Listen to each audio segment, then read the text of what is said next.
$5,000 والی یہ بڑی انٹرسٹنگ سٹوری ہے بریک پہ جانے سے. یہ دیکھیں نا, وہ میٹنگ ہو رہی ہے بجٹ کے اوپر, وہاں پہ پرائم منسٹر نے کہا جی کہ یہ کچھ جو ہمارے بیوروکریٹس ہیں وہ $5,000 ایک اجلاس جو ہے گورنمنٹ اون انٹرپرائز کا, جو آپ کی اسٹیٹ اون انٹرپرائز ہے, اس کے اٹینڈ کرنے کی اجلاس کی فیس $5,000 لے رہے ہیں. سوچا ہوگا کہ میں بھی کچھ میٹنگز اٹینڈ کر لوں, مطلب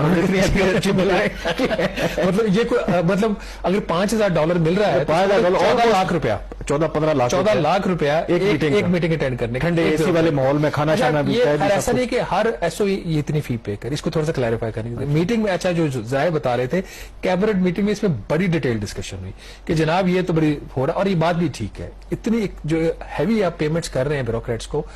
اس میں, اور یہ وہ اسٹیٹ اون کمپنیز کرتی ہیں, اسٹیٹ اون کمپنیز کرتی ہیں, لیکن خزانے سے ہی جا رہا ہے نا پیسہ. ڈیفینیٹلی پاکستان کو اس میں شیئر ہولڈنگ ہے نا. اس میں جو بیسکلی 3-4 بڑے جو کمپنیز ہیں بتا دیتا ہوں. پارکو جو ہے, پاک عرب ریفائنری کمپنی جو ہے, پارکو کی جو فی ہے وہ $5,000 ہے. ٹھیک ہے, اسی طریقے سے جو بورڈ کی میٹنگ ہوتی ہے اس کے ہر ممبر اگر 10 میٹنگ ہے تو سال کی, تو 10 کی ہر بورڈ کی ایک $5,000 فی ہے. اسی طریقے سے جو پی ٹی سی ایل ہے,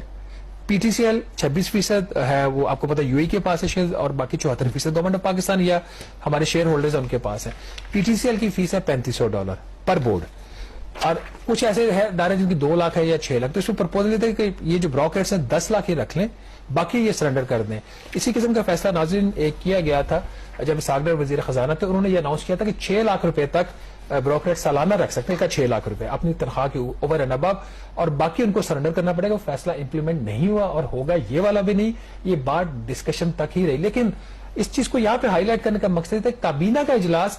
آپ کے جو ٹیکس کے اوپر جو ریونیوز جو کی حکومت میز لے رہی تھی اس کے حوالے سے تھا, نہ کہ اس طرح کی ڈسکشن کے اوپر, جس کی وجہ سے اگر یہ فیصلہ اور یہ ڈسکشن جو ہے